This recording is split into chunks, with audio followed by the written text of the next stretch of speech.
আমার তো চাচাতো ভাই, তাই আমি বললাম ও মুততে বসেছে। ও বললো যে ওর সামনে একটা নৌকা আসছে, তো তাই ওইটা ওইটা আসার আগে সে মুততে চায়। ওই দেখুন সেই ওই দেখুন একটা একটা নৌকা আসতে আছে, সেই জন্য তিনি হবির হবিরে মুতেছে। আমরা এখন আছি তেঁতুলতলা ভাঙা ভাঙ্গারিতে। কি আল্লাহ, ইলাহা ইল্লাল্লাহ, কি জানি বাঙালি ও বাঙ্গলি বাঙ্গলি।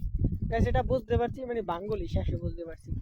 তাই আপনারা আমার কথায় কোনো দুঃখ প্রকাশ করবেন না, কারণ আজ থেকে আমি স্বাধীন।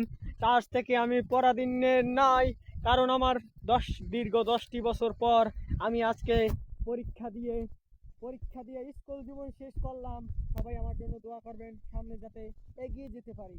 আল্লাহ হাফেজ, খোদা হাফেজ, আসসালামু আলাইকুম। সবাই আমার সালাম নেবেন এবং রেজাল্ট আসার আগে আপনারা সবাই আমার জন্য দোয়া করবেন যাতে রেজাল্ট ভালো হয়।